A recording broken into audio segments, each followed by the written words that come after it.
Nico, I need your email address. MEAK2000@hotmail.com. And that's Gmail compatible?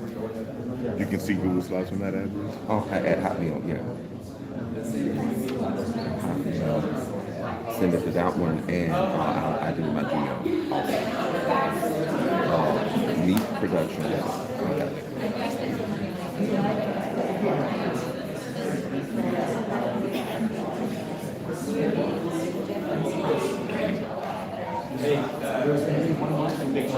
Thank you. If nothing else in life, I can help you with. Hey, before we walk off, let me check. Thank you.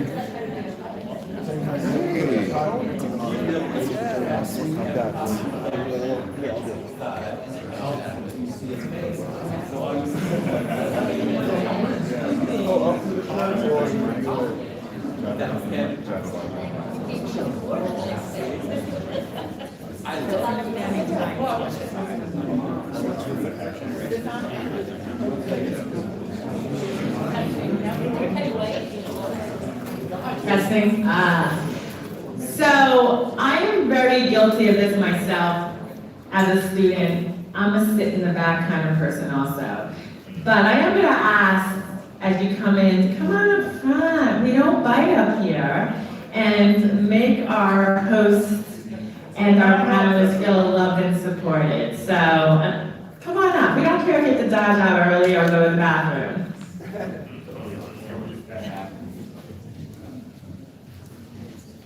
Thank you. That way when people come in, they can just slide in the back and they come in late. Good morning, everyone. Morning. I love that. My name is Kama Pierce, and I am the Chief Program Officer here at the National Center for Civil and Human Rights. And I am just downright giddy today because we've been closed for a year. And you are the very first, do you hear me? First event and audience that we have welcomed back into our space. And yes, it's huge. And part of that is this community and our institute, we all know you all are family. And I say that because there's a responsibility when there's family. One, give us feedback, because we're rusty. Number one, we haven't taken care of guests in our home in a year. And two, this is a new home. It's a bigger home, there's a lot going on. And so I also know as family, if things don't go completely smoothly in the next 2 days, I give you to give us a break, give us the feedback, but say we're the first audience and they just opened up. In fact, we're still building upstairs, as you know. So I am so thrilled that, for lack of a better word, your family and you let us, you're our guinea pigs. Okay, you guys can laugh at that. You're not our guinea pigs, you're honored guests. So thank you for being here. The center is 11 years old now, but we have a huge milestone with our LGBTQ+ Institute. We are 10 years old now. That means from the very beginning of the opening of this center, that the leadership here understood the import of this program, of this voice, and this community. And we know in this point in time, it's never more important that we have each other's backs, right? Some of the things that you're gonna see upstairs when we're finally open, November 8th, 30 days, basically, I think it's 28 days now, is that we wanted to make sure that every voice is lifted up in every piece of the museum upstairs. You're going to see your community represented even more than before. We're uplifting the LGBTQ community. We have a lot of discussions about Polly Murray. You know, we have Byron Mustin. We went through and made sure that we were lifting up diverse voices, women's voices, all community voices that were a part of our history, because a lot of history museums do not do that. And we know the history, but everyone needs to know the role that everyone played to make this place the great country that we are. And so please come back and make this your home. We also have a coffee house now. So you can come and you can spend a day with us. And you can have coffee, take out your laptop, and whenever you're beaten up, we all are getting beaten up out there right now. And whenever you have a hard day, a hard conversation, I want you to look at this place as your place. Come back, go through our galleries, become a member, and know that this is your home. Surround yourself with history, because history is tough, but it's also inspirational. Because for all of those bad moments that we know have happened in this country, we're all sitting here together. We can all be educated together. And regardless of what's coming at us out there, we will rise and we'll rise together. So this is the beginning of letting all of us know that this place is for you. So thank you for being here. My other honor is I get to introduce our two wonderful hosts who I know both personally, I love both, so I will try to stay on track with their bios, but you can read them. So first we have Danny, and Danny is the National Manager of Corporate Partnerships with Lambda Legal, a great partner with us, leading community outreach initiatives, fundraising, and policy work across the South. They are the first generation Guyanese, American, Black, non-binary, and trans professional. That I did not know. That's awesome. And then we have Miko Evans, founder and executive producer of Meak Productions.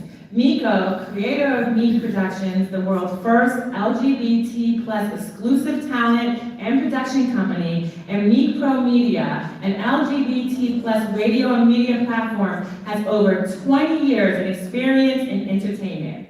He is a creative leader and a media personality dedicated to empowering and celebrating the LGBT+ community through innovative, inclusive, and storytelling.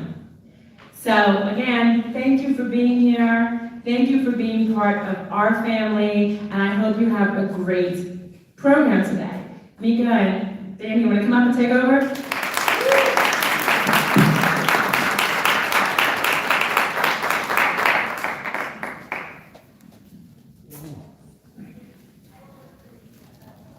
Good morning.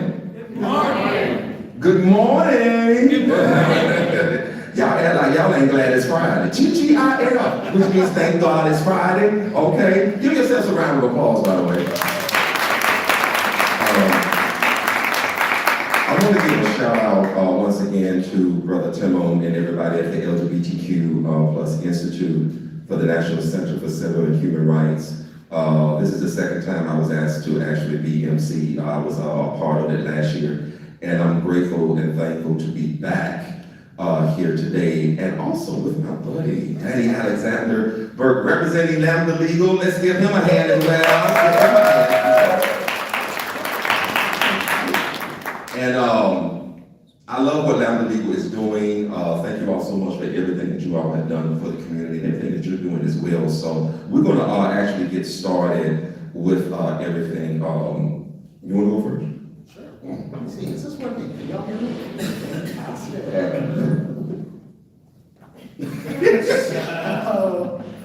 I'm so excited to be here today and be a part of today's programming to get us all kicked off, to get us all energized. We're starting off with an amazing keynote that I think you will all enjoy. I'm very proud to be a part of the LGBTQ Institute's advisory board, and you will meet other board members throughout today and tomorrow's programming. To start us off, we have had our breakfast, right? You've gotten your beautiful welcome, but I think our next conversation will be especially impactful and hosted by my fellow board member, Jadavan Joe-Nessa. Do you have, I think his bio might be, well, we can start introducing folks then. So Jadavan Joe, would you like to start? Thank you. Yes. All right.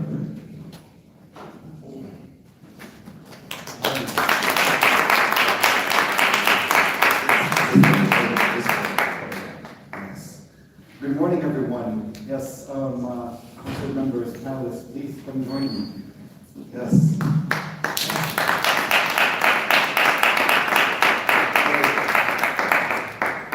I'm glad everyone's doing well this morning. Thank you for joining us at our IGNYTE Symposium 2025. We've been doing it for quite a few years.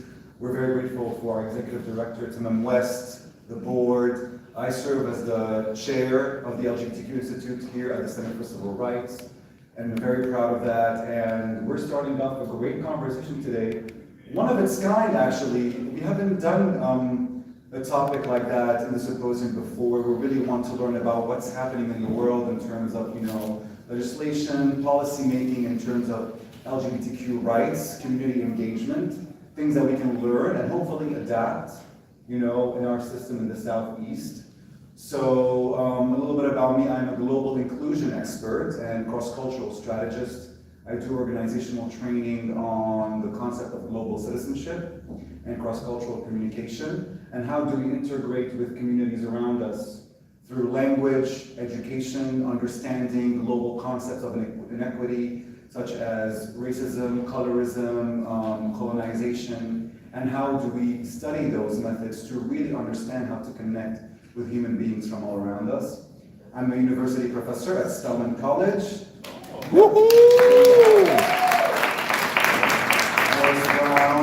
Technical College, and a filmmaker of Once Upon a Color on Prime Video, and my work is very, very much focused on global inclusion. But enough about me. I would like to introduce our wonderful panel today. Yes, hello everyone. Hello. How are you guys doing? Good, awesome. So happy to see you all here. All right, let me just put this here on the side. I thought I had a table to put my coffee, but I'm just going to put it on the floor. All right. Okay, so what is a consular's role in terms of LGBTQ rights and community engagement today? But before we get into that, we need to really understand the roles of our panelists here today and a little bit about them, right? Since having a career as a diplomat since 2008, serving in Bulgaria, Hungary, Morocco, and at Belgium Ministry of Foreign Affairs, focusing on European coordination sustainability with fluency in 6 languages, everybody please welcome Catherine Raymakers from the Consul General of Belgium.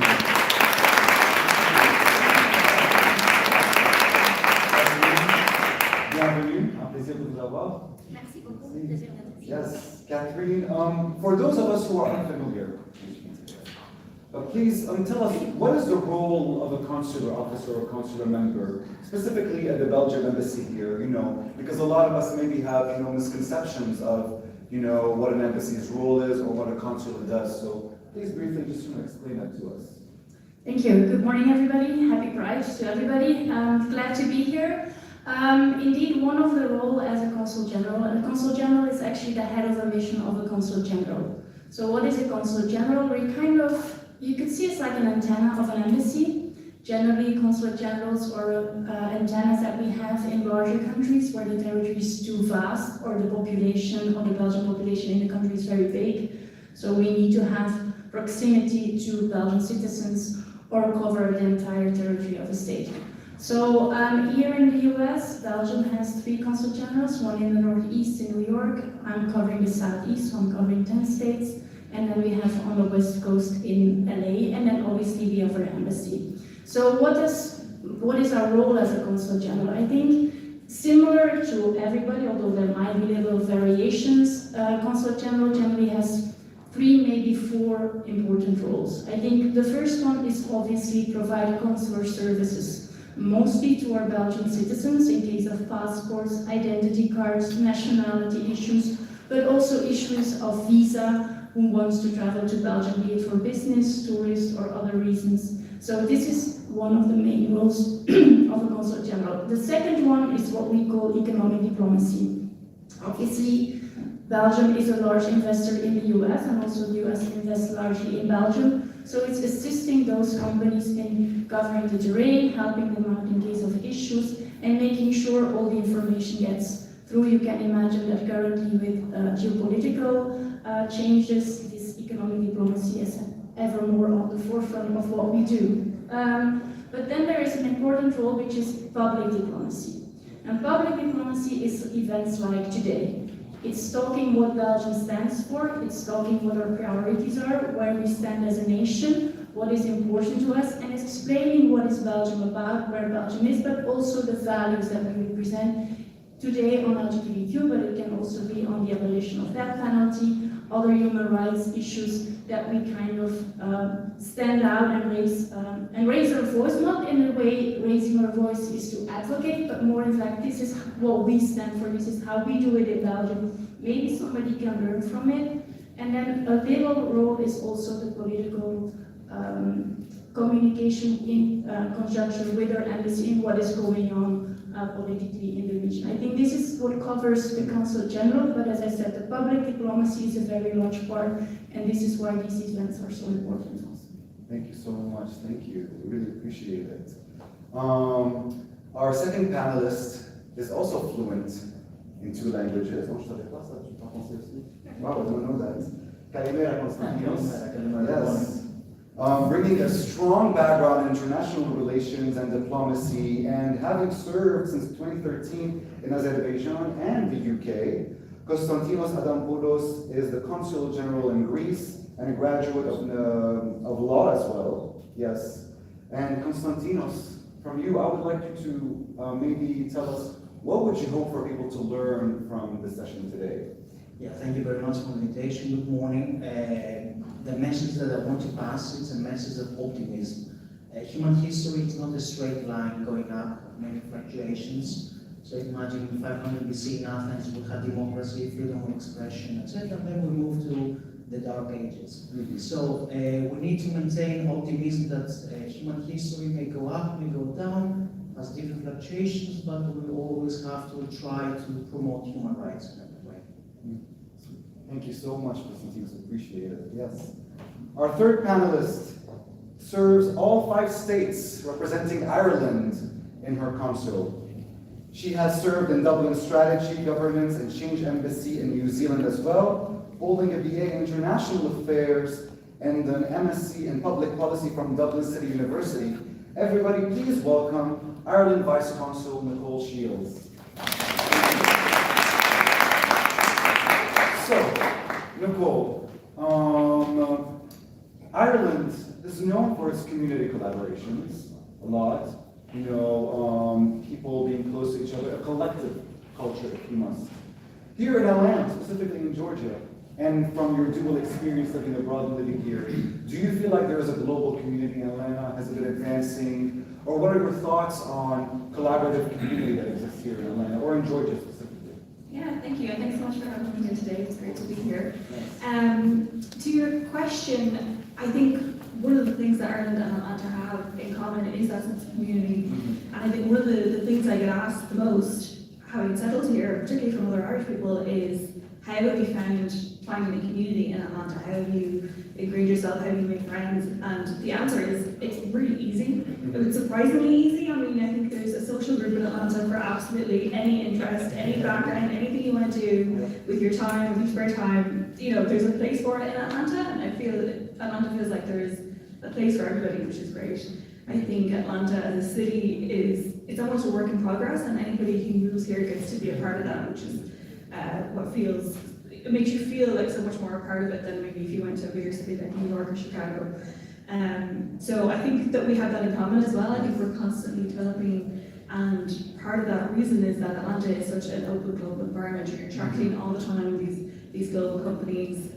We have a number of Irish companies that operate here. They attract global talent. People seem to be constantly moving here and constantly looking for a safe place to land, which I think Atlanta does a really good job of providing. Absolutely.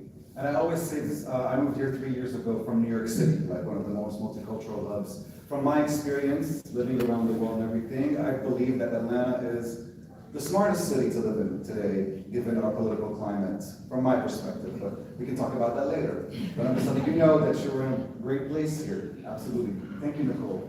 Thank you. And our last panelist has over 25 years of global affairs, market development, and e-commerce, intellectual property, and foreign government experience. He also led the commercial section at the Canadian Embassy in Israel. He is also a devoted father of 2 children, both born via surrogacy. Everybody please welcome Michael Mancini, serving as the Consul and Senior Trade Commissioner at the Consul General of Canada in Atlanta. Thank you. Really appreciate being here.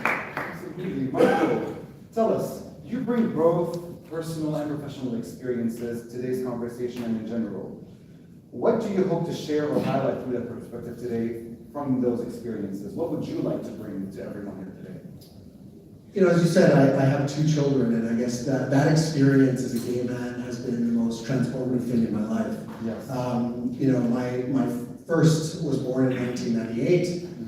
She's 27 now, which I can't believe. My partner and I were married in 2003 in the province of Ontario, which was 2 years before it was legal federally across Canada. So family has really shaped the way I see the world. Becoming a parent was not easy, but you know, I have to say in retrospect, more so than then, I'm really aware of how privileged I am and was to have been able to sort of go through that experience in the way that I did in my country. You know, professionally, I work on commercial relationships, and you know, a lot of the time we try to find a purpose. Trade is good, and trade can be a great equalizer. But it wasn't long ago that you know I couldn't have authentically served in my role as an out person.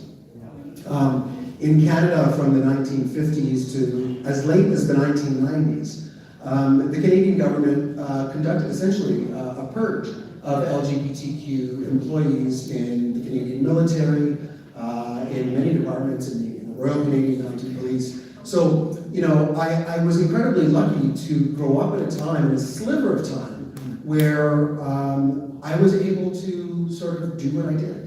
And I don't think we can take that for granted. So I guess that's a big message, because I really don't take that for granted. In terms of my work professionally, you know, obviously we work with Canadian companies. But in the context of Atlanta and in this world, you know, I'm proud that the Government of Canada really does take a deep dive in trying to look at entrepreneurship as a great equalizer. You know, economists in our department have actually done this work. If we included, in Canada, if we included more women, trans, racialized Canadians, new Canadians, and LGBTQ Canadians, we'd be adding $200 billion to the Canadian economy, and more than that, actually. And that's not insignificant for Canada. We're a trading nation. We don't have an economy unless unless we export. So, you know, these are, I guess, my personal and professional worlds coming together in a really, in an interesting way. And I guess what I aim to do here is to learn from you. I have questions for you, and to sort of try to understand how do we work together? What can we do together? Absolutely, yes. Thank you so much. And definitely a point I want to come back to in terms of intersectional identities in our community and why they matter in terms of representation. Because, you know, we live in the US, and sometimes there's this very westernized, white gaze look into LGBTQ narratives, and sometimes some identities are not represented enough, even though we just mask it. Well, we're all queer, so why does it matter? Actually, it does matter. Our, you know, our gender identity, our race, our culture, our language, even within those communities, absolutely. Which brings me to say, we have made a lot of progress in this country. Let me start off with that. We have, for sure, from same-sex marriages, you know, in 2016 to be legal in all states, to gender-affirming care, HIV prevention, HIV research, representation in corporate spaces. There's been a lot of advancement in terms of legislations and policies and everything. But we are living under very difficult times, as you all know. Some of those policies are being scrutinized and compromised. You know, particularly HIV research today, you know, it's under scrutiny, and a lot of people, you know, are fearful, you know, what's going to happen. You know, same-sex marriage policies as well, like, you know, have been being talked about. So, living under those times, we feel like our liberties are slowly being stripped away, in a way or another, but we are hopeful, and we're advancing, and I've noticed that, you know, as community building, we do best when we are together. And that's why we have a symposium such as this one, because we have nonprofits, executive leaders, you know, council members who work together to make sure, you know, we stay protected, right? But what is happening around the world? We need to know what is happening in other countries, because what can we learn from that? And also, what hope does it give us to understand that our communities are not just local to the US? We exist in different parts of the world. And there's different narratives that we can learn from. And Nicole, I would like to start off with you. Throughout our conversation, you mentioned about religious conservatism in Ireland as being a personal experience, but also observational. But yet, eventually, same-sex marriage became legal in Ireland. Can you tell us a little bit more about that narrative from a personal standpoint and observational standpoint? Please, go ahead. Absolutely, thank you. I'm going to assume most people in this room probably know Ireland as kind of a conservative, very Catholic country, which was definitely true up till quite recently, honestly. Homosexuality and homosexual acts were legal up until 1993, which is very late. You couldn't get divorced in Ireland until 1996. But one of the things that triggered a social change and triggered those things changing was when we joined the EU in 1973. And that triggered kind of an era of social change that took a while. I mean, we know that it takes, instant to change a law, but a generation to change a mindset. So that had to grow and grow and grow. But one of the things that happened when we joined the EU is that we also signed up to the European Court of Human Rights. So that gave Irish citizens the ability to challenge some of the laws that we had in Ireland at that court and trigger a change. So the laws against homosexual acts were challenged in 1988, pardon me, and eventually were appealed. That was in the 90s, and then slowly through people's kind of grassroots movements and through people's own stories becoming, coming out of the media. What happened in 2015 was Irish people were given the chance to vote on whether or not we wanted to introduce gay marriage. So a little bit about our constitution. If we need a constitutional change in Ireland, we have to have a referendum, and that has to pass by popular vote. We have referendums all the time. So this was nothing new, but it was a topic that was so near and dear to so many people. So I'm pleased to say in May of 2015, we passed same-sex marriage legislation by 62%. And this year we're celebrating 10 years of equal marriage in Ireland, which has been wonderful. But also during that same year, we passed the Gender Recognition Act of 2015. So that allowed trans people to self-identify on their legal documents. They were able to then get a birth cert in the preferred gender, passport, driver's license, everything else. So that also came in 2015, and that was a huge social change. And anecdotally, I live in Dublin myself, well, I'm not in Atlanta.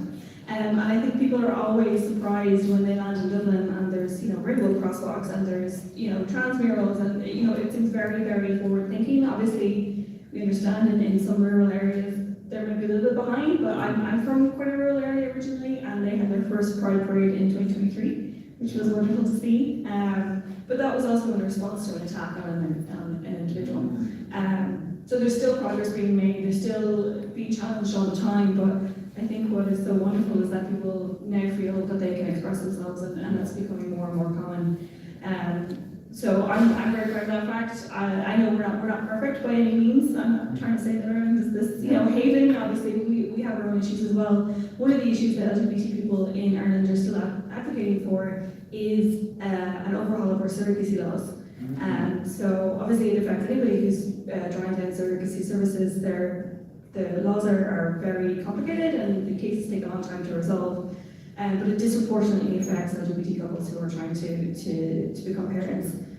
So that's something that they're constantly advocating for. So it's not the end of the road. We're still working very hard on making sure that those things, that LGBT people can enjoy equal rights. But I think we're definitely on a positive road, and at the moment there's no indication of any kind of challenge to any of those laws that have been introduced. I mean, they've been implemented and I think they're working quite well. So yeah, I mean that's the kind of story that we've come to. And nowadays in Ireland, back in the 90s it was very religiously conservative. People went to mass every Sunday, myself included, up until I was a certain age where I could stop going. Right, people could make the decision for themselves. It wasn't so much about community, it wasn't so much about, people found other places to find community, not just through the church. So then, and then, there was a series of scandals as well that kind of drove people away from it and kind of made them question what, the kind of, the controlling hand the church had on the whole country. And people, have a complicated relationship with religion, and it's very personal to people. It's very personal to people in Ireland. They don't typically like to talk about it too much. But it definitely kind of opened up our society and took away that very controlling hand, where people kind of self-determine a little bit more. So I think we're in a very positive space, and I think still some ways to go. Thank you so much. Between St. Patrick's Day and Pride, which one would you prefer? Pride, obviously. I have to work every St. Patrick's Day very hard, so Pride is my day. I'm just testing you to see if you're still on the same level, just to make sure, Although we do have a Pride or a St. Patrick's Day parade in Atlanta every year. You do? And it's run by the oldest civil society in Atlanta, the Hibernian Benevolent Society, so I just have to get that in. Absolutely, yes, definitely. Thank you so much. Thank you. I appreciate it. Well, from 2015 to having same-sex marriages, right, all the way to 2024, recently in Greece, where the same-sex marriage legislation has been approved, right? Konstantinos, and 2024 is literally like, last year, and Greece, from a lot of my friends at least, and I want to say specifically from a travel perspective, there are, for Americans who travel abroad, there's a traveling experience, but then there's also a Black-centric experience for Black travelers, Black transplant travelers, Black queer travelers, female travelers, male travelers. All those experiences are different. From what I hear from my Black, queer, male and female friends who travel to Greece, they have a great time. They tell me they enjoy it so much, they love it, they say it's queer-friendly and everything. And we've talked, and you told me in 2024, we had the same stuff. So tell us a little bit about, the queer communities in Greece and, coming into that policy. Development. So Greece, as Ireland, is a European Union country, but also have a more conservative social background. It took us a lot of time to start these discussions. So the Prime Minister in 2021 created a national committee for LGBTQ affairs, headed by the former president of the European Court of Human Rights, university professor of law school with a vast experience, legal experience in human rights issues, along with the former chief financial advisor of the Prime Minister, who is also part of the community, Mr. Lopatelis. So they initiated the public debate about how to promote and do the reforms, not only legally, but in society. So all this resulted in February 2024 with the legislation legalizing the same-sex marriage and creating a huge legal reform in civil law, in inheritance law, and also creating national strategies specific for every ministry and every part of the society, like Ministry of Tourism, how to promote the LGBTQ awareness for people working in the tourism sector, education, how to avoid bullying in schools, police, which is also important, which is a part of civil administration, which is a bit more conservative, if I may say.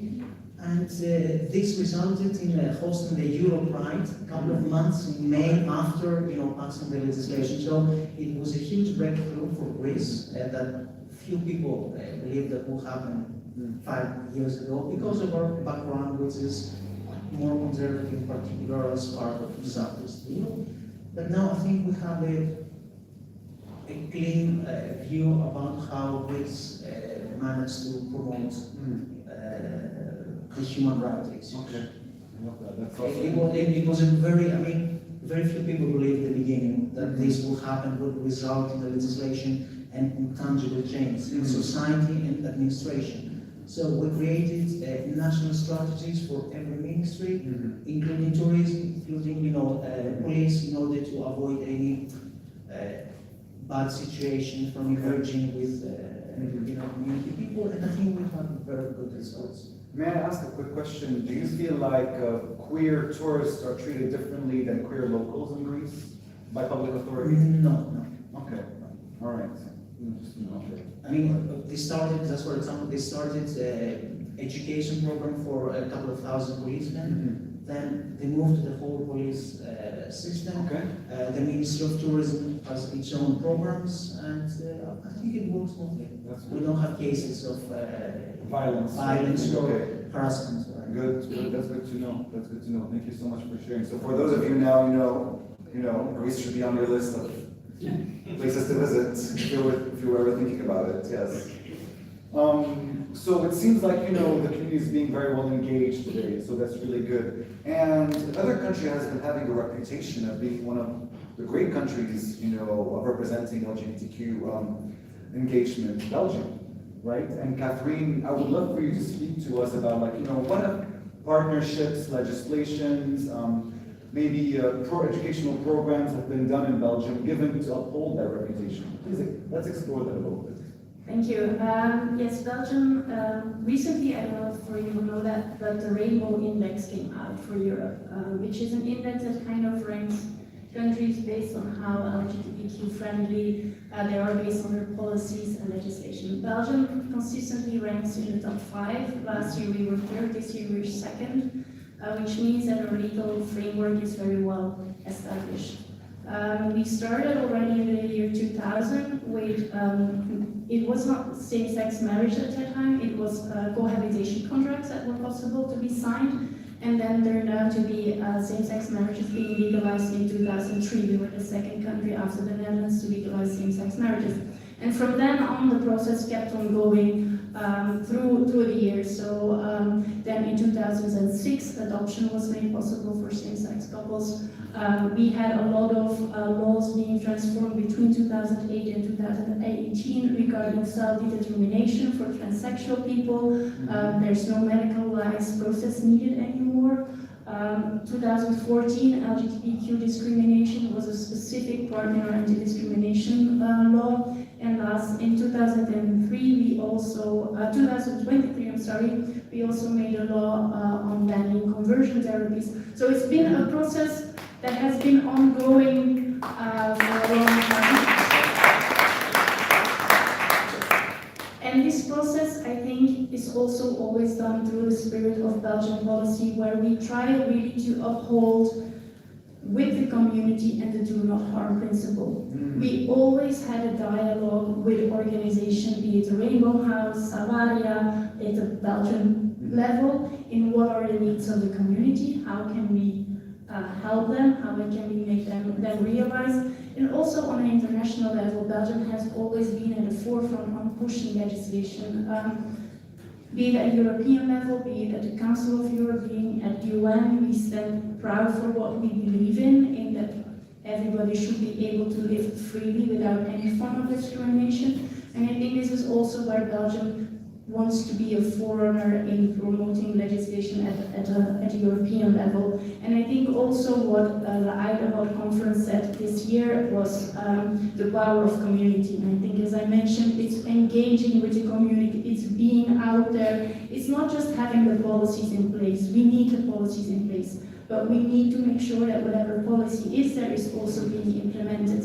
We also work very strongly with independent agencies like IGNYTE, which is our Institute for Equality, in case of discrimination reports or violence reports.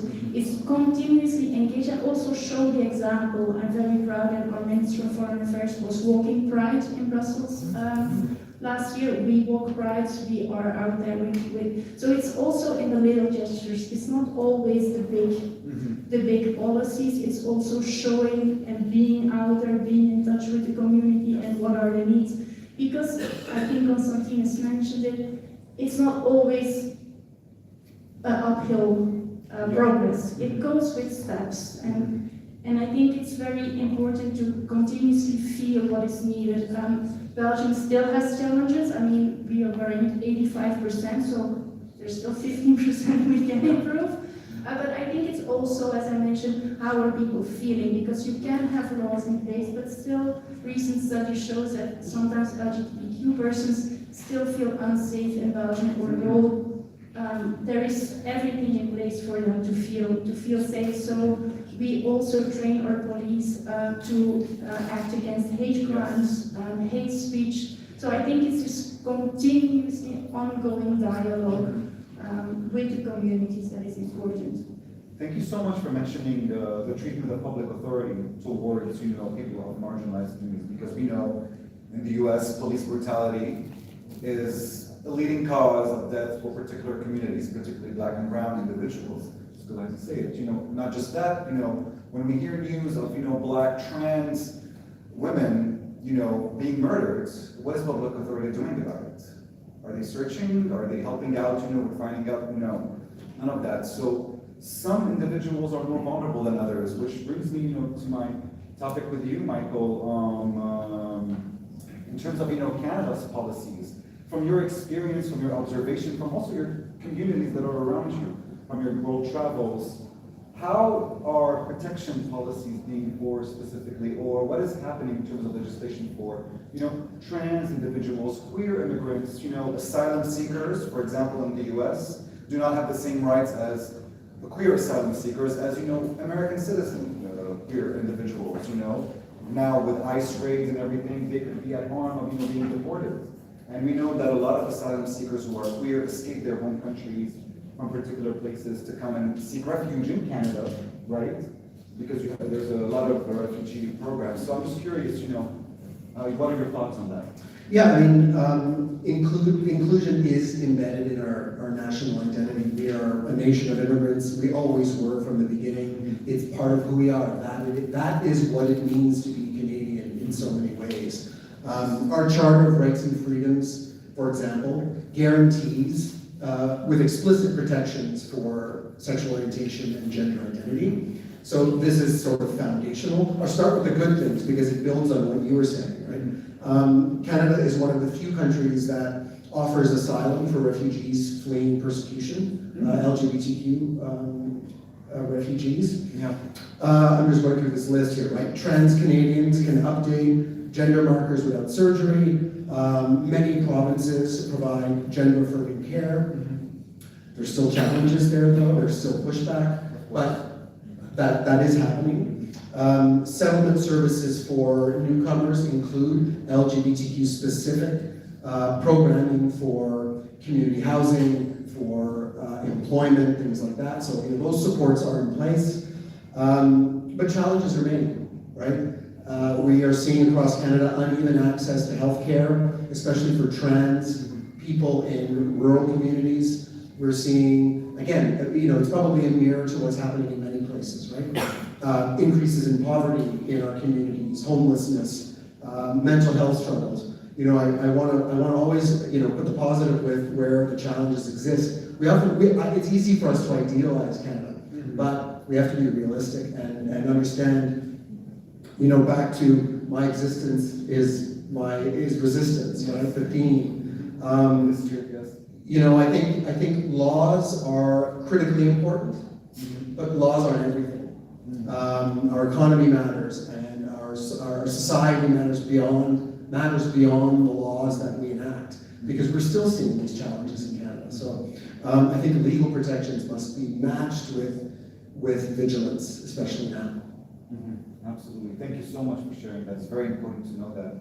And what I think is important to know is that, we're never going to reach a level of perfection in legislations and policy making, but this is why we exist. This is a room full of, community organizers, students, executives, entrepreneurs, artists, a versatile room of people who come from different backgrounds. But we're here under this roof, because we want to make change in our own ways, right? And as council members and professionals, you do what you can to educate people, about international relationships and all of that. So, Michael, if you want, since you have the mic already, what would you like people to come to you for as a council member, senior trade commissioner for the Canada Consulate? What would you like to offer? What would you like to invite people to come collaborate with you with? Or, how can they be in touch with the consulate? What would be the good point of intersection here? If you want to move forward with, LGBTQ education, but also just programming in general. Yeah, maybe I can just sort of back up and just sort of say, look, our job as diplomats is to interpret the place in which we're serving for our government, and then within the policy framework that our government has given us, find where there are points of intersection, where there are gaps in the community here, and build programming around that. Initiatives, partnerships. So for example, last week we welcomed 8 Black-owned Canadian companies to Go Global Conference. This is just one example. We do the same kind of programming for Indigenous-owned Canadian companies, LGBTQ+ companies. So these are the kinds of initiatives that me and my team work on. They're commercial ones. We go far beyond the commercial, obviously. So, you know, and visibility matters as well. You know, obviously we show up at Pride. You know, we also think it's important to show up not just at Atlanta Pride, but Jackson, Mississippi, and other places, Okay, yes. Savannah, Nashville, right? We were there. My colleague Ashanti Infantry was there. And so, you know, we're proud of that. I think it's important to have that visibility in places where it might be a little bit more challenging. And then we work on partnerships. So things like ongoing work with Georgia Equality and the Stonewall Bar Association, support for Rainbow Railroad with, I believe, the city of Atlanta. So globally, you know, Canada very strongly backs LGBTQ rights through the advocacy that we do, through aid, through diplomacy.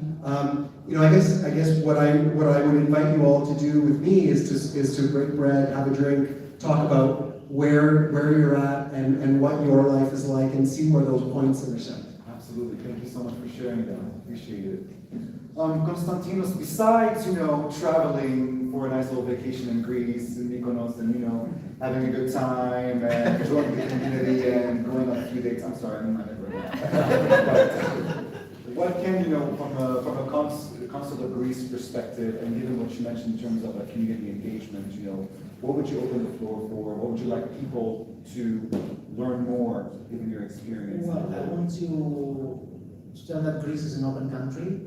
There's no issues now with the community, and I want to invite people, especially students, to do an exchange here in Greece. We have many programs called cooperation programs with universities in Atlanta and in Tennessee and other areas. So I'm inviting you to spend a semester or a semester in a great university in our English-speaking faculties. Yeah, and it's affordable, right? Yeah, of course. Yeah, I mean, come on.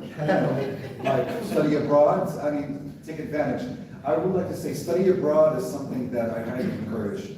I encourage my students at Spelman, at Atlanta Tech, at Morris Brown, you know. We work on a lot of international programming, and Morehouse did a workshop on global citizenship once where I met up with Oprah Winfrey scholars, and many of them are part of the Global Leadership Program at Andrew Young, and they travel to South Africa, to London to do exchange programs, and they learn a lot.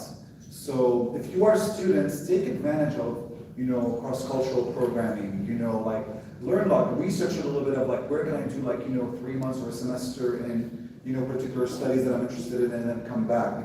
That's how you expand your viewpoint on the world. As a globalist, I highly, highly encourage you to do that. And thank you, Constantine. If you study philosophy, archaeology, theater, yes.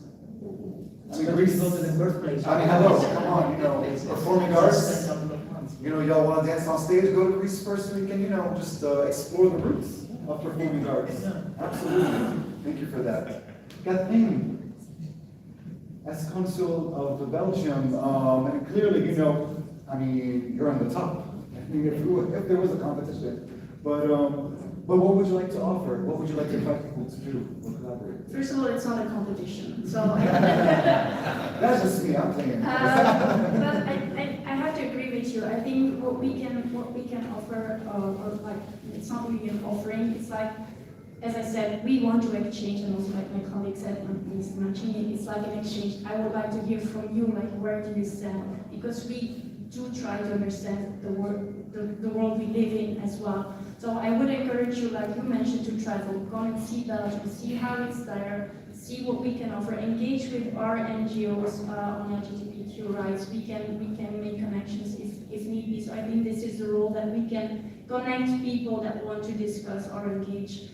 If there are specific issues that you wish to raise to our attention, that maybe we can expand or take a bigger force.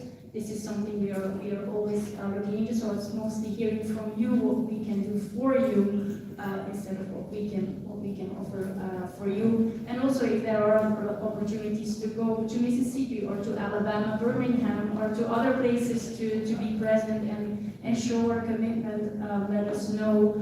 If there are festivals, we have good cinema on Close, for instance, Girl, all good movies that have been shown. So these are the engagement that can allow us to show support as well. I do want to ask really quick, with the French consulate here, they brought, I believe her name was Lysandra. She's a black trans activist and filmmaker and artist, and like big in the ballroom scene in Paris, and with Villa Albertina, you're familiar with Villa Albertina, right? And the French consulate of cooperation, they brought her here for her screening, and she had a residency in Atlanta, right?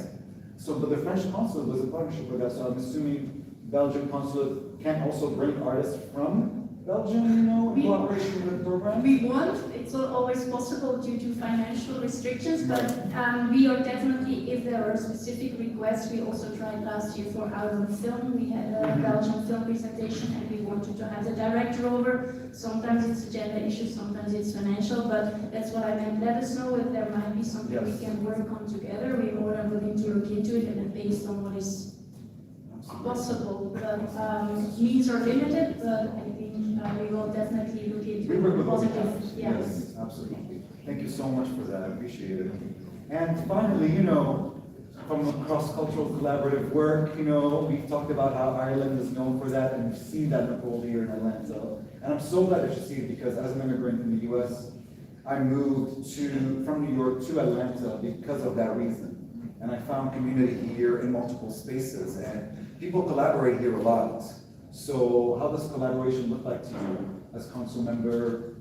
Yeah, I mean, we're very lucky here as Irish people. There's 32 million Americans that have some sort of Irish heritage, and there's so many community groups that are Irish, that are Irish American, you know, Irish born. We've got sports groups. I would want to encourage everybody here to engage with their heritage, no matter, you know, it's not just straight white people who are Irish.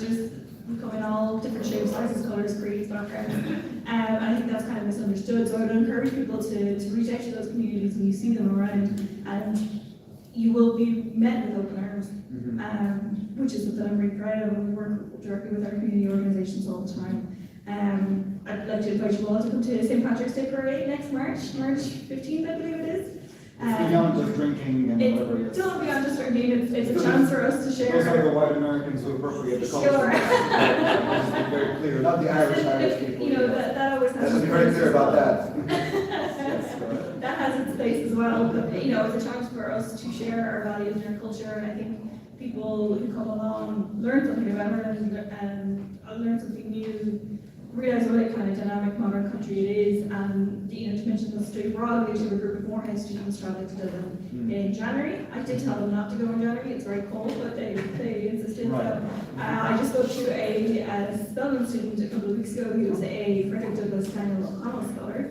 She had spent the summer in Ireland, and her favourite thing was the public transport, which was surprising. So there's pockets of that everywhere. I encourage people to engage as much as possible. To go back to the Out Film Festival as well, again, it's not a competition, but we had 2 films. I made it a competition. Welcome to that, but anyway. So we had 2 films. We had a very young Irish Chinese filmmaker, Li Cheng, who premiered his short film at the film festival. And then we closed out the festival actually with an Irish film called Full Mothers as well, which was wonderful. So there are pockets of us everywhere, and we're always looking for more opportunities to connect with the community here in Atlanta. Again, I mean, it's such open doors that we find ourselves, you know, kind of connecting in all sorts of ways, but we're always looking to further opportunities to do so. Thank you so much, Nicole. Really, really appreciate it. I would love to open the floor for any questions, given what we've spoken about. Yes, over there. Okay, do you want me to bring you the microphone? Yes, go ahead. If you can stand, that would be great. Hello, my name is Derek Webb. My pronouns are he, him, his, and I really appreciate this dialogue today. As we continue to have these global conversations, I was wondering if you all could talk to, also as the moderator, about how are we engaging in the global South in these conversations, and how are we championing LGBTQ rights for the global South as well, since they face a lot of challenges just being themselves. Yeah. So thank you. Of course, thank you. Anybody would like to take that? No? Michael, Your question was how are we doing that? How can we continue to do that? You know, I got here a month and a half ago. So, you know, my job is I have a lot to learn. And I think that's going to take some time. But I think we need to start that conversation. I'd love to talk to you about your experience here in the Southeast and your views about that. And then I think we can find ways to partner on something perhaps. Yeah. And to answer that, if you want, I will say, so as chair of the LGBTQ Institute, I focus a lot on queer immigrants, and mostly, on Black and brown immigrants, in the US. So when we talk about asylum seekers, language barriers, all of those things, intersectionality, more education, in schools, like, for example, I have students who are queer, who are from different backgrounds, from abroad, and I have dialogue with them, and it's more a personal thing that you do. It's very interpersonal. You have to make space for the foreigner in the room who does not have a voice as much as you do. So how do you use your own privilege? It starts interpersonally. I always say DEI is an interpersonal thing. So you start personal and then you try to organize on a community level, if that helps. Yes. Any other questions? Yes. Hi, my name is Namaya Howard, pronouns she, her, hers, I'm cisgender. 2 questions.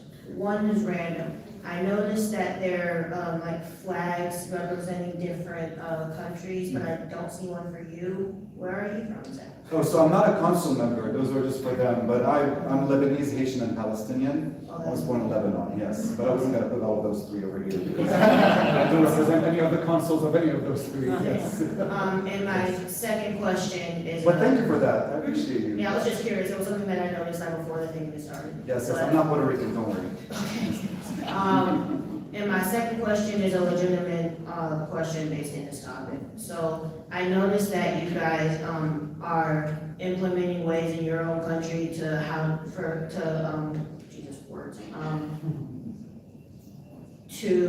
support and advocate and address the LGBTQ community. And as a strong ally and a daughter of a lesbian couple, of a Black lesbian couple. And I know a lot of people who fall under every branch of the Rainbow Mafia you can think of. So I call it a sorry. How would you guys try to bring some of this up to the people in power in our country so that we can strive to be as progressive and proficient as you guys when it comes to treating at the bare minimum, let alone like racism, like the homophobic and like transphobic problems. How would you like bring these problems like to power and convince them to try to do better on behalf of the gay community? Okay. Thank you for that. Anybody would like to answer that? I cannot really say how you should do it. I can only say like in Belgium how we went. I think in Belgium it was a lot comes from the grassroots initiative. It's like organizations like this institute. It's like organizations like Pride organizers. It's sometimes meeting group or social groups that kind of try to talk to their local policy people and then kind of little steps bring it higher up to the agenda. I think generally also what we see around Pride is not just the Pride in Belgium. Pride is obviously the March Pride, but there is a lot of activity going around. There are a lot of workshops, there are a lot of conferences, there are a lot of seminars, and it's trying, if you do kind of these engagements, is having policymakers come over and kind of sensibilize them to this topic. So it's really, I would say, especially in the beginning, a very much grassroots initiative from the community up and trying to engage with your local policy members. And obviously, as a Consul General, we try to also raise issues at multilateral forum, but that's also only at the point when it comes of sort of boiling up to a certain extent. But I definitely, and I think also the topic, as I mentioned, for Idaho 2025 was power of the community. So I think it really comes from the community. And I think also what helps is focus. I mean, a lot of issues need to be addressed, including in Belgium. There's still a lot of issues open, and there were a lot of issues when we started the whole process. But it's you cannot address everything at once. The society needs to mature as well, and the mentality also needs to follow. So maybe go, I'm not saying baby steps, but kind of prioritize maybe in a way. But also to add to that, this is the importance of traveling, I think, right? Like when you travel, I mean, of course, if you have the means, if you have the opportunity, you learn more, and when you learn, you come and you adapt. When we travel to different places, not just for exchange abroad, but you start having a different mindset. So when you come back to your work, your family, your community, you start adapting and behaving differently. And that's how change starts, the baby steps. You start on your own, right? And those baby steps, people start seeing that with you. As a personal experience, someone who's traveled the world and I come back and I do changes, people notice that, then they start to want to change on their own. So on the higher level, it's always going to be challenging, and in your position to do what you can, and we do what we can, but what can you do with your own power? But in order to learn, to really adapt change, you have to learn from the outside world and do that change on your own, instead of relying on someone to do it for you. Yes. And I'll be back over here. Let's go ahead. Hey there. This is a great discussion, and thank you all for joining us. So one of the hot topics right now is, I guess it's always been, bringing international investment to the United States. Have studies been done, or is it on your radar, the impact of human rights in the United States and the trajectory that we're on right now, and the impact on international investment? I know, for many people, I'm an investment advisor, and they make decisions, they follow the money, and sometimes people even go against their beliefs if there is a positive economic impact, and people that don't take certain companies out of the portfolio for that reason. And I think it could work the other way if we can show, do you see significant impact on international investment in the United States from the level of human rights that are offered here, and kind of how comfortable people are coming to our country? Michael, you want to take that? Yes. So I think, in the context of Canada, we're obviously going through, a fundamental shift in our relationship with the United States when it comes to our commercial relationship. We're renegotiating our free trade agreement. We have issues around sovereignty that we take very seriously. And certainly, and certainly the social side of things does influence that, because Canadians see things a certain way. So I think that has had an impact for us, and I think, but the reality is 85% of our trade is with the United States. So, there's a bit of a push and pull right now. I think we are seeing Canadian companies that are reevaluating what it means to put their money in another country, in the United States. We're still doing it, and we want to do it more, but I think we need more certainty in this market. That unpredictability is causing us to question what we're doing and why we're doing it, but we need this relationship with the United States. So in the case of Canada, I think people are reevaluating that. My job here is to make sure that we keep going in a responsible way. Two more questions, and Nicole and Constantinos, we can take the last two, that would be great. So one over here, and then somebody in the back had it. Did you have it? Did you not want it? No? Yes? No? Because you were here first. Yes. Okay, all right, so it's Malik, all right. And I'll come to you, yes, go ahead. Hi, good morning, my name is Malik, pronouns he, him, and I work in community movement. I'm really curious about personal courage, and if there are any experiences or stories you can share with us around things that really activated you all to stay resistant, because there are often powers that need to have other interests, lobbyists that want things to go a certain kind of way. And so how are you staying encouraged, and what is informing your passion to actually be a champion for queer rights? Nicole, that's for you. Yes.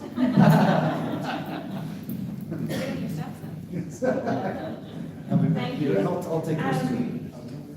I think one of the things that motivates me to work so hard is it's those personal connections. It's those people you know. It's your neighbor, your friend, your best friend you grew up with, who identifies in that way, and you see them struggle, and you see them, not have the same rights as you, and it makes me so passionate to see people go through that, and to want to make sure that they have access to the rights that anybody else would have. So it's the love for your neighbor, for other people around you, for people within your community, having empathy for people, and it's understanding what they're going through. I think that's what really keeps me going on a personal level. And then I think, Ireland has a position as we've championed human rights on the international stage for a number of years now. We've gone through this massive social change that has allowed us to kind of step more into that role. And that's something that is becoming more and more ingrained in our society. It's, you look after your neighbours, you look after the people that look after you. So, and that includes LGBTQ people. So. Thank you so much. Thank you. And for here, I'll come to you.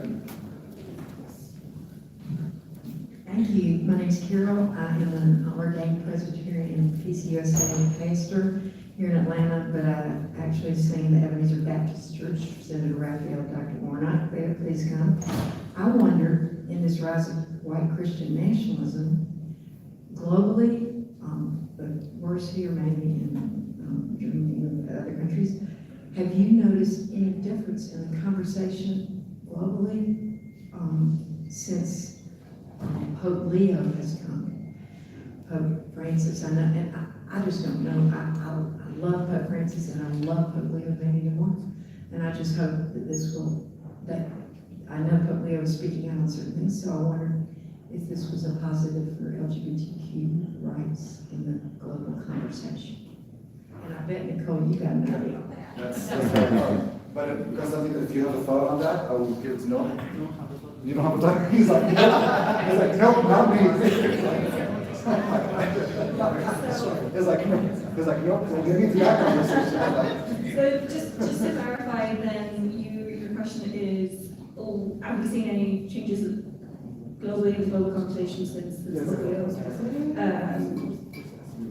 was introduced? Honestly, I mean, as I think I mentioned earlier, our people are very private about their religion, so if there is kind of a change or an impact, it's not really kind of filtered through in my own experience.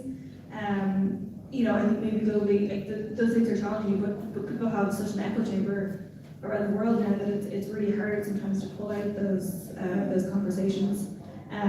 So my very brief answer would be not really, but people operate in such different places now that it's impossible to say with any kind of certainty that hasn't had a knock-on effect on LGBT rights. Thank you. Konstantinos, I did have a really quick question to you. You talked about the non-white representation in Greece for certain athletes. You talked about a black athlete who is a basketball player in Greece. That was news to me. But I would Greek love athlete, Antetokounmpo, who's of Nigerian origin, but a Greek citizen, born and raised in Greece, so he became a superhero for our society, NBA champion. So this added to, how can I say, how Greek people see, people from black community, because we don't have black people in Greece. It's not part of our community. It's 0.1%, something like that, immigrants from Africa. So this added to the how the Greek society sees people as part of the community. It took representation on her level to actually, I mean, this is how you know the... So 99.9% of Greeks are, let's say, white origin. So Antetokounmpo became our superhero, the Greek freak. So he added to the Greek community this part of the important. Thank you for mentioning that, yes, because it was news to me, so I really wanted to mention it. All right, well, I think, we are at the end of our panel today. I want to say thank you so much. Thank you for our panelists. Give them a round of applause.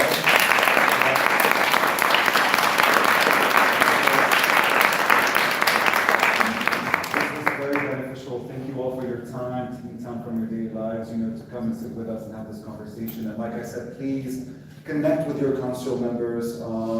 Talk to them, approach them for any collaboration, any more learning that you're interested in, this is just beyond talking about LGBTQ engagement, but also learning, education, presenting at your organizations or your universities or conferences, and we should keep this conversation going, absolutely. Do look into international exchange student programs, study abroad programs, very much so, as a learning outcome I will get from this. Learn from the world, what is happening in the world, and how we can adapt it personally. Educate yourselves. Sometimes you don't have to travel. You can simply Google search, about laws and legislations that are happening. There's a lot of nonprofit organizations in all of these countries who are doing the work, who are presenting reports and surveys and testimonials about communities doing great work. So look into those, And I know sometimes in Atlanta, we tend to center ourselves only in the community that we grew up in, and sometimes we find challenge to get out of it. Go for that. Just burst the bubble and just try to look outside of this world to learn more and digest and bring it back to your community. So thank you all. Thank you to our council members, Michael, Nicole, Catherine, and Constantino. Thank you all so much. And please stick around. Thank you. All right. Thank you.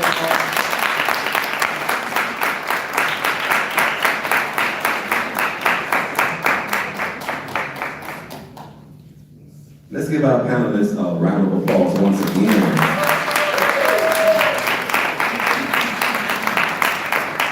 Now I want to ask y'all still awake? Yeah. Y'all still alive? It is Pride Weekend, so let's hear it for Pride Weekend. It is with great pleasure for me to introduce our next speaker. But before we get to him, to continue in the spirit of the previous panel, for those people who are looking for more resources about what's going on globally in the LGBTQ plus community, I recommend that you all check out the International LGBTQ Travel Association. They have wonderful resources to let you know which countries are LGBTQ plus friendly and or supportive. You can also go to the National LGBTQ plus Chamber of Commerce and their website, because they will not only let you know the various chambers of commerces that are actually within our nation, but also the various chambers that are available globally in various countries. I want to give a shout out to our own state only LGBTQ plus Chamber of Commerce, Out Georgia Business Alliance. Let's give it up for them. So just wanted to bring that to your attention. Coming up next is one of my wonderful, inspiring colleagues that I've been following since Lord knows when. He is an educator, poet, and pioneering hip-hop artist. That put the pioneer right in front of that. With decades of work at the intersection of race, gender, and sexuality. Timon is an author of multiple books and hip-hop projects featured in documentaries on hip-hop and Black masculinity. He's a graduate of Duke University, the New School for Social Research, and Stanford University. He's a former leader of Tech for America's Prism Alliances, supporting LGBTQ educators and students nationwide. He also previously served as the DEI consultant at the National Center for Civil and Human Rights. Do what you know how to do. Let's give it up for legend, Brother Timon.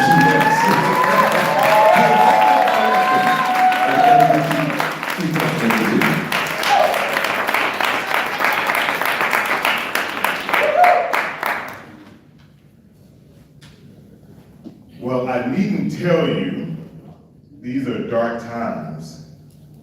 But honey, we are stars.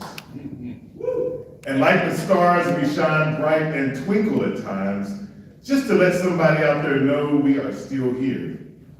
And like the stars, our momentum escalates when we are falling. There's an eternality and permanence to those cosmic wonders that some stare at when it's a clear night, or when they seem to be hidden from our view when storms and clouds rage. LGBTQ folk, LGBTQ students and educators and our allies have always been there and will always be here.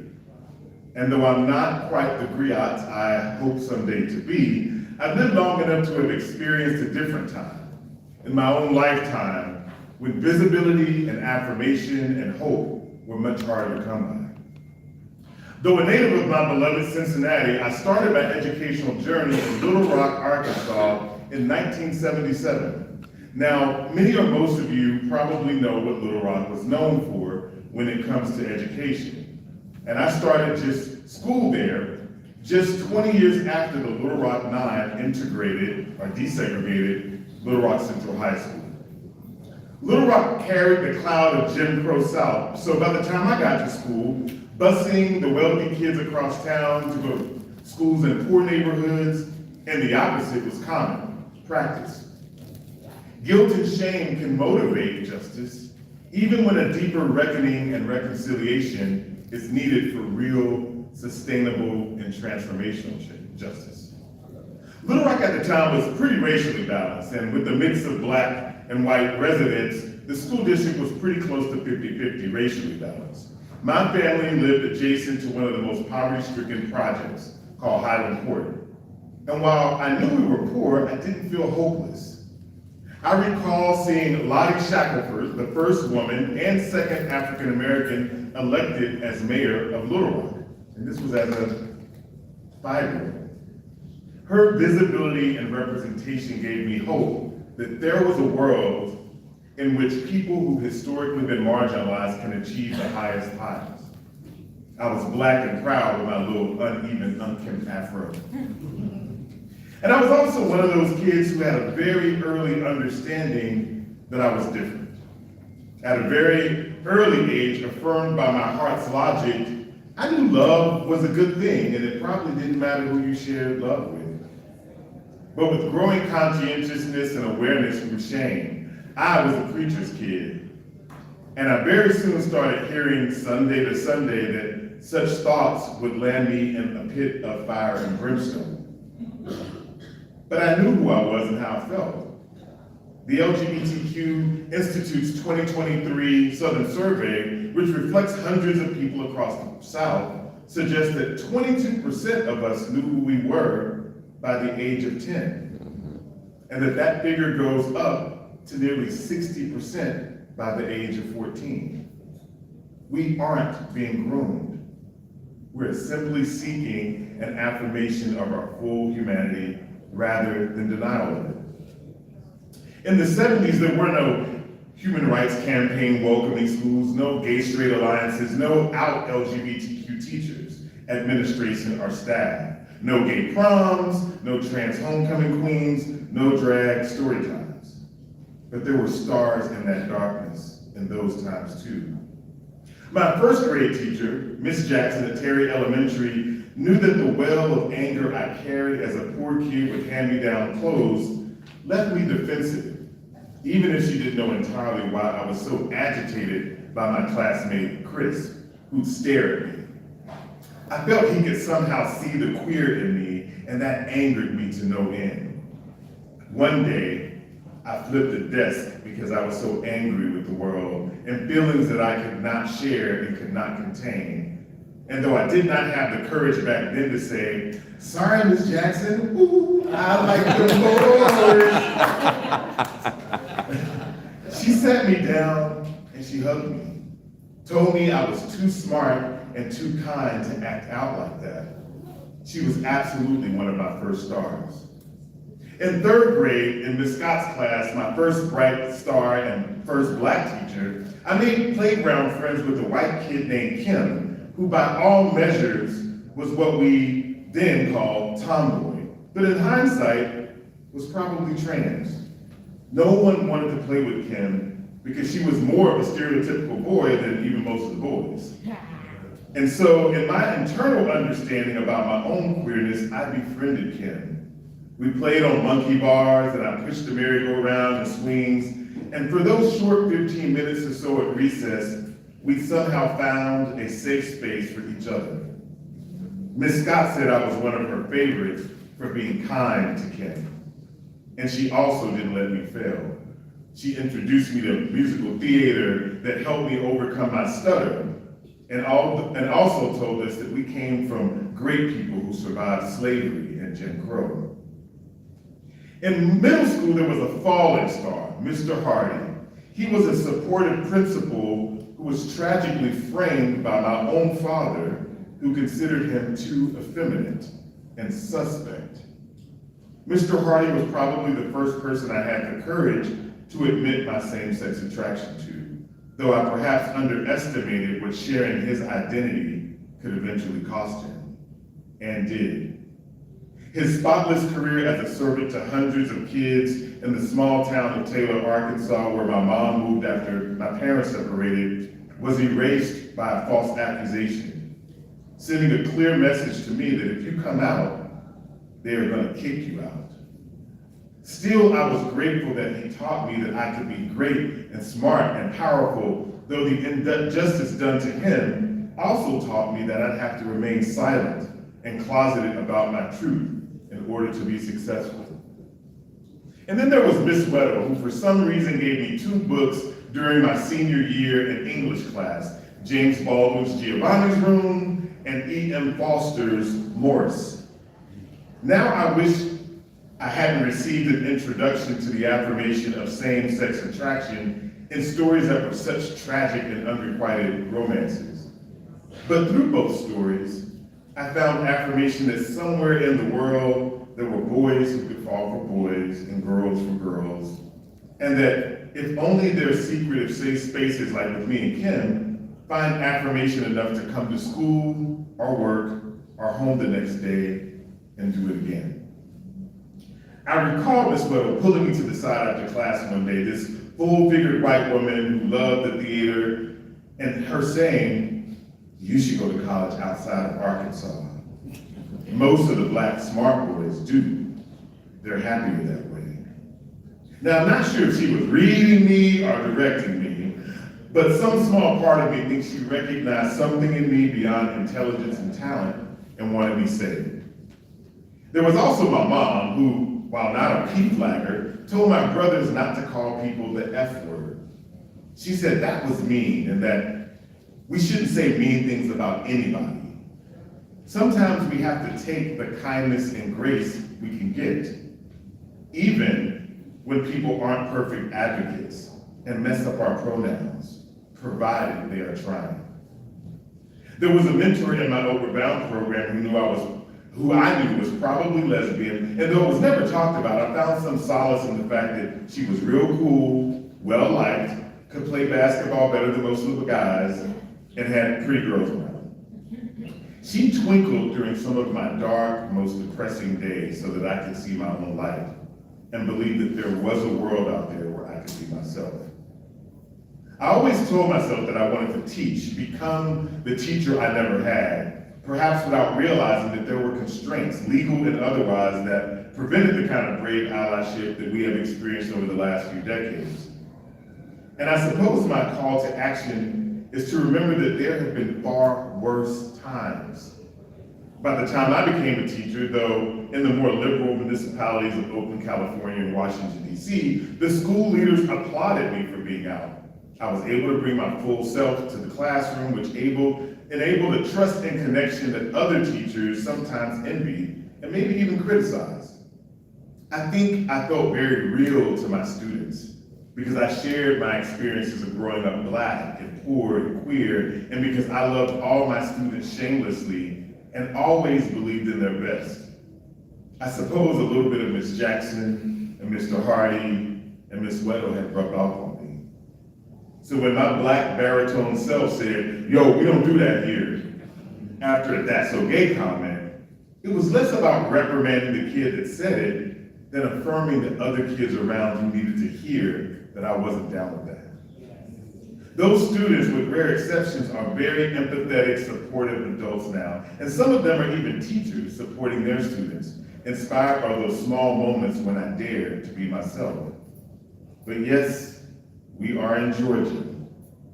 Hearing about the Bay and DC might make you think that I haven't had to compromise bringing my full self, but I also taught in suburban Houston, where the principal explicitly told me not only to remove my eyebrow piercing before coming to teach, but that if I ever came out to my students, she'd fire me.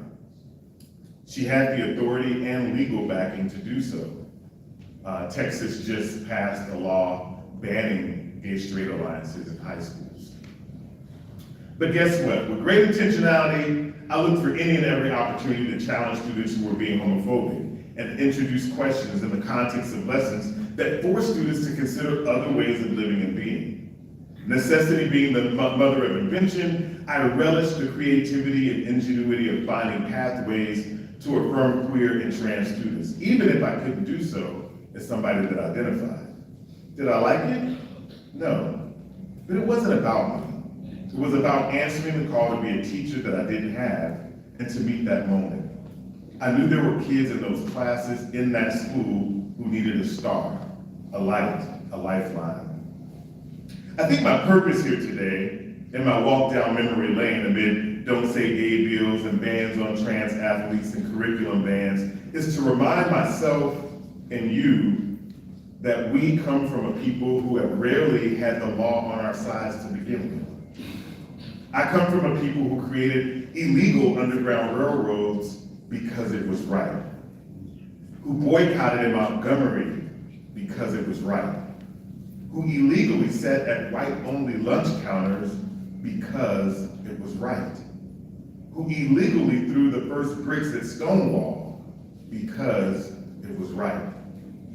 My chosen and found family, we have to know that we are right even when the laws are not on our side. Now is the time to love each other harder for all the people who try to hate us, to lean into being our happy and gay and queer and trans and non-binary selves, because it mocks those who don't believe we deserve joy at all. Now is the time when we find a way, both outside of laws and inside of laws, to do what we know is right.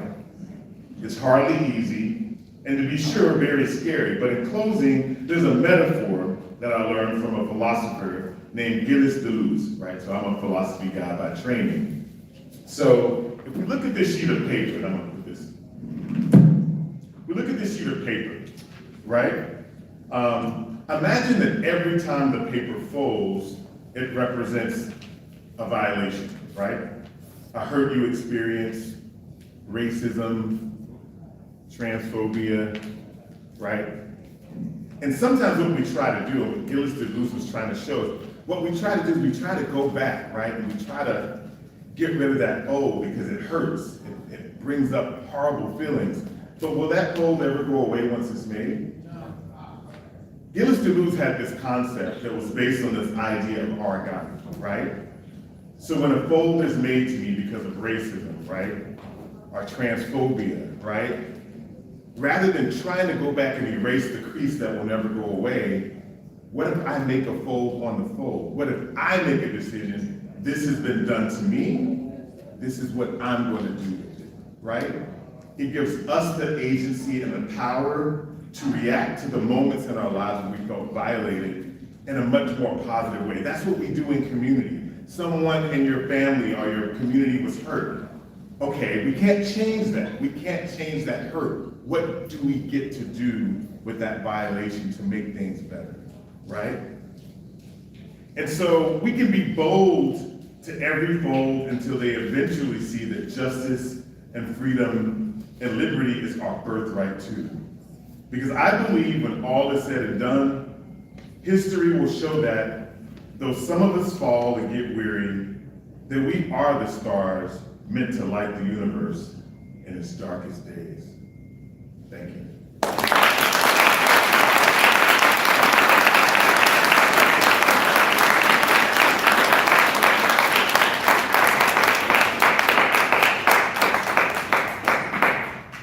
Thank you, Tim. You say you're not a Rio yet, but that was powerful stuff, man. Next, I would like to introduce some of our National Youth Advocacy Corps members. We have two joining us today, and before I introduce them, we have a video that will play.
We're joined today by Marco and Oroki. You can go ahead and make your way up.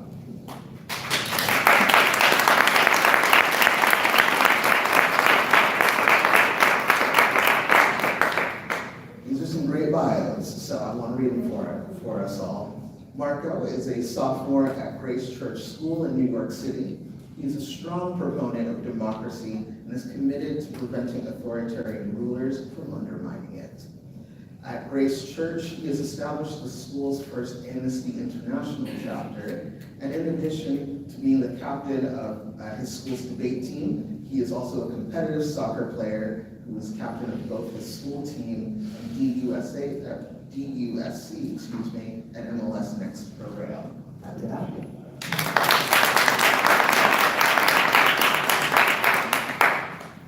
And Oroki is a senior, dedicated student athlete and advocate, passionate about the intersection of sports, service, and global issues. And do you mind, is it Adelaide? Yeah. Thank you. Adelaide East Stevenson High School in Lincolnshire, Illinois. As the founder of Olympic Advocacy, she explores how athletes have used their platforms to address political and social injustices. As a varsity swimmer and water polo player, she has helped lead their team to a state championship and enjoys mentoring younger athletes. Committed to giving back, she volunteers with Engine to help Ukrainian students through difficult times and work to help improve their English. Happy to have you. I will turn it over to the student leaders to take us into our next presentation.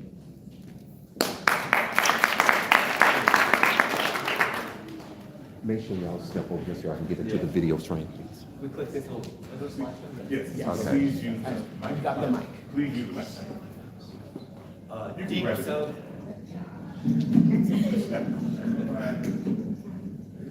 Deep South Vanishing Access. This is our project about how the decline of democracy in the South has led to the decline in a world where healthcare and certain essential rights are being taken away from people in the South.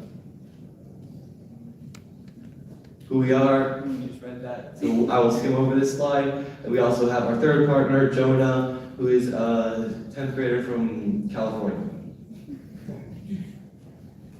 Our initial observation that brought us to here, we noticed that there was lower democracy in the South especially. We noticed that there was a lot of disenfranchisement and rights were being taken away from a lot of people, and we decided to further investigate that. There was also a rise of authoritarian style policies and gerrymandering, which takes essential rights away from people in the South. To test this pattern, we are intending to go out and we're going to research to see how 3 key aspects are being affected both across the South and how that's compared to the rest of the United States. These 3 are HIV/AIDS treatment and prevention, abortion access, and gender-affirming care. HIV and AIDS. This is a video from our third partner who could not be here today. This is made with, we don't push these files, unfortunately. Oh. No access.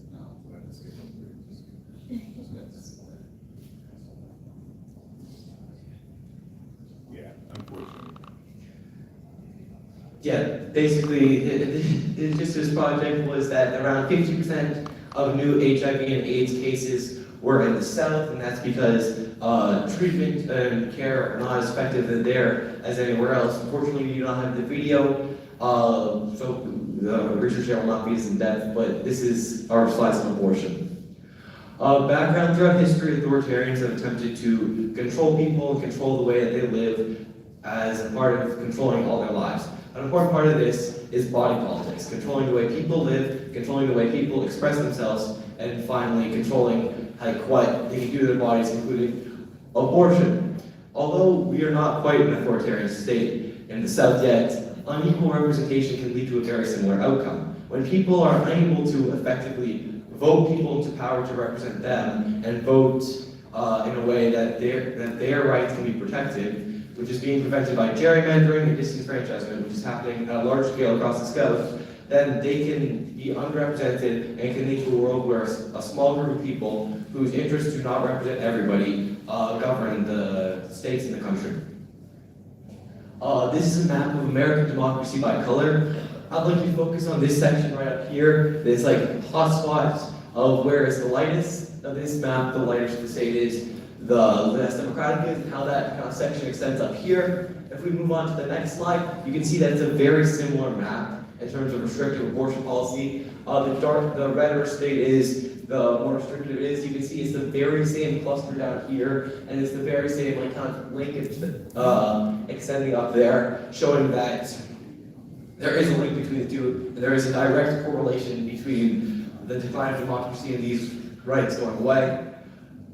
Consequences: more restrictive abortion policy can lead to a 7% increase in maternal mortality, which is a big difference. This number was obtained by looking at states who had looking at some states who had protective care versus some states who didn't have protective care and who had more restrictive access. Additionally, restrictions on Medicaid funding has been associated with a 29% higher maternal mortality, which is tragic, simply because it leads to a world in which for every 10 mothers who would have died with a proper abortion access, that means another 3 will die unnecessarily. It's tragic. So moving on to gender-affirming care. To first start with our timeline, what we can see in 2010, first there was medical recognition of gender-affirming care. We see it's expanding access. And then moving into 2021, we see this sharp contrast, we see this sharp change, where there's debates emerging, especially with the minor community and with the trans youth. We see a wave of restrictions from the government. We see a lot of protests and a lot of debates regarding whether gender-affirming care should be provided to our population. And in 2025, obviously with what's going on, we see a lot of federal involvement. We see a lot of medical organizations that are suffering from lawsuits, and we're seeing doctors who are being stripped of their medical licenses for participating and for practicing gender-affirming care. Now, when you look at the map, obviously it's very similar to what we see for abortion policy. We see everything you see in red are all of the laws or policies in states that have banned access to gender-affirming care. Obviously, it is very, very stark in the South, and it's this divide between the South and the North is what I want to explore, and what we as a project ourselves want to explore is this sharp, this really, really stark divide between the North and the South. Now, when we hone in down on minors, we see that 27 states have passed laws that have officially banned access to gender-affirming care for the minors and for trans youth. We see 40% of trans youth that now have no more access to gender-affirming care, and 17 states that are facing lawsuits due to their decisions on gender-affirming care, whether that is to ban or whether that is to allow the access to it, and 24 states where if doctors or medical organizations participate in this, that they are at a very high risk of losing their medical license. Now, as an athlete myself, I wanted to link gender identity to sports, and I wanted to link gender-affirming care to how that relates to sports. Everything you see in orange, dark orange, is that states that have banned trans athletes from participating in sports. Now, sports is a community, and it is something that brings confidence and brings identity, and by stripping away trans individuals from access towards the community, we are stripping them of their passion, we are stripping them of something that they love doing, and it is something very similar we see with gender-affirming care. We are stripping them of their access to medicine, we're stripping them of their access to the medical industry, and we are taking them away from sports as well. And we don't only just see this at a state level, we see this at a national level, we see this with the Olympics, we see this with Caster Semenya and Matt Khalif, we see this with, it is something that is an international problem, and it is something that requires research for us to break down these challenges and truly allow for a more equal and more community building world. Now, when we look at all three, obviously we didn't get to see our HIV slides, but when we look at all three of them together, we see a very stark pattern. We see a correlation between democratic states, and we see a correlation between that and their access to body autonomy and their access to gender-affirming care and HIV access, care for it. And we also see a very big correlation with race. We see how marginalized communities are suffering from the access to all of these different cares for their sole purpose of race. Conducting further research, we want to expand our background research first of all, try to find like the exact like correlation between this, and also we want to interview advocates, clinicians, affected youth. Our project, what our project is going to look like is we are going to attempt to make a podcast together. All three of us are going to each interview 3 people, one from state in the deep south, one from state in the mild south, and one from state like at the very top with like less restrictive access on all these things. And to do this, we're going to find these people, and then we're going to compare state level impacts and analyze overlap and try to find a common theme between them in a final podcast that we'll do together. So obviously, like, we're just gonna focus on history. We're gonna see like this trend that has occurred for all 3 different factors. We're gonna see it under the authoritarian leadership, and we're just kind of gonna look at this correlation and this change over time and just explore that further. Future research, we intend to explore the links between authoritarian style government and personal autonomy. We would like to use health as a measure of freedom and see like how much if people have like the rights and the access, like how like that shows that they have the freedom. And finally, we would like to assess the impacts on individual freedoms in democratic society that come from this. This will probably be the most quantifiable part of our research, and we will try to see like what exactly happens from this and try to quantify.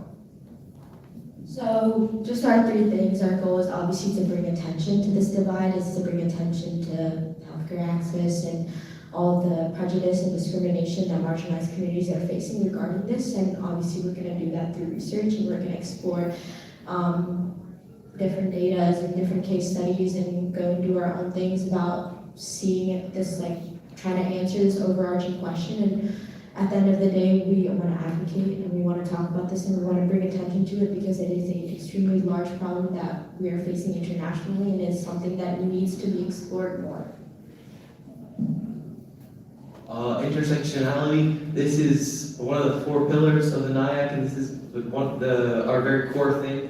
Our project is attempting to explore the intersectionality between authoritarianism and the decline of democracy and health rights, bodily autonomy. We would like to see policy and identity are intertwined together.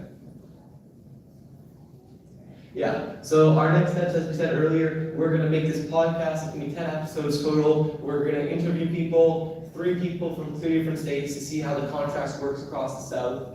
We're going to make these episodes, we're going to conclude 1 episode together, and our end goal is to publish this podcast and make it like a publicly available thing that people can and have listened to so that we can make a real impact and try to convince people. Yes, how you can help.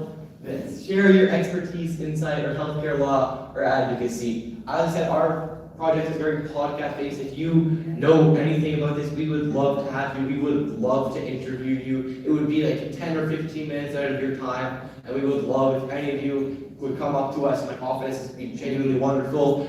Even if you don't know, you can also help to connect with people you do know. And if you know anyone who's related to this and interested and willing to do podcasts on things like this, that would also be wonderful.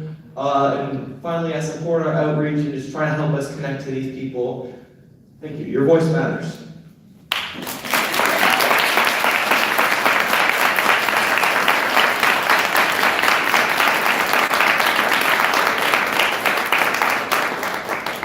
We can take 2 questions before we break.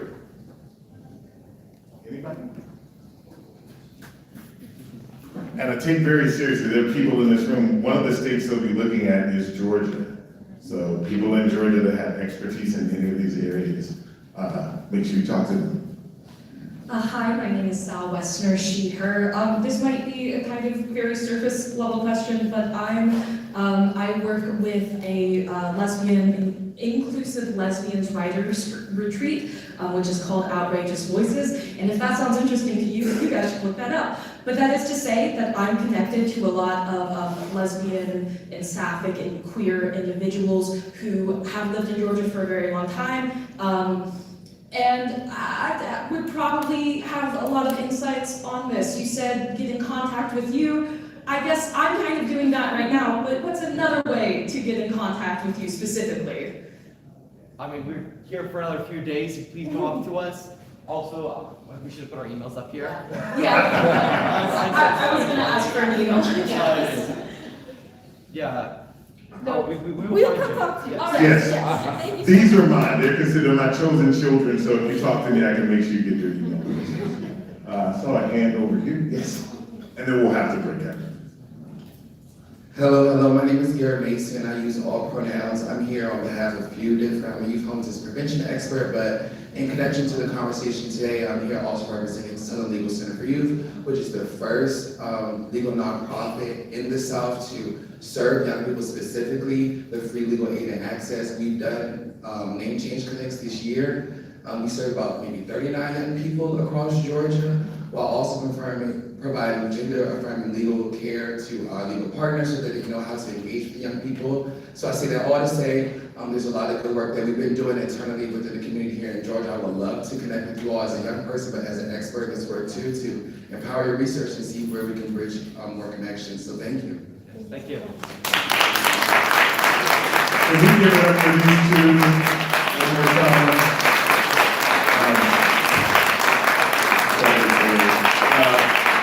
You will hear presentations similar to this throughout the entire conference. When I feel a little down about what's going on in the world, this is what picks me up, right? Knowing that we have a generation of young people coming up who are actually, and they were just introducing the project. They will be doing this research over the course of the next year, right? And so talk to them, if you see them, if you need the people that did that project, I will certainly be happy to connect you to them. Do you want to say anything, Miko, before if you go to the next slide? I think there's one more. So just to connect this, and I think, do you want to navigate us through the next, where we're going next? Come on. Let's give it up for you.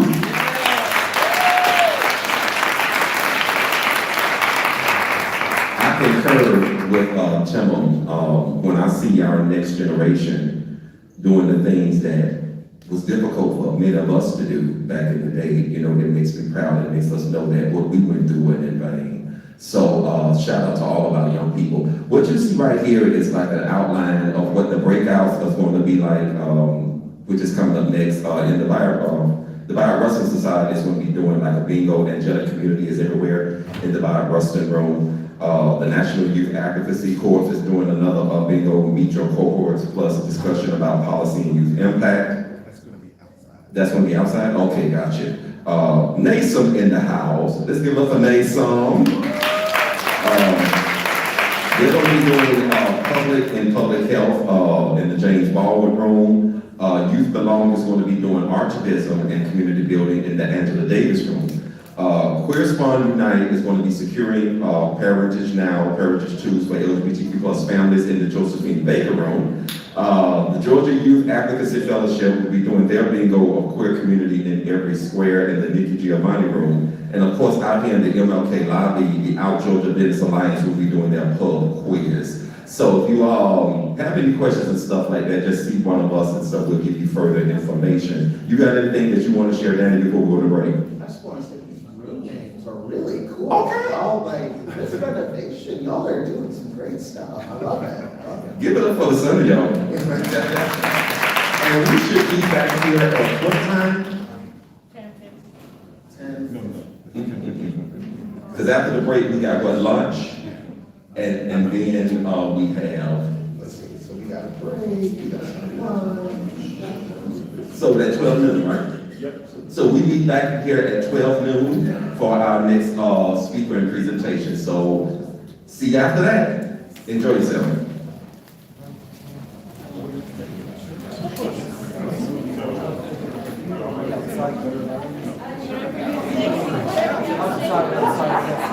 There's something very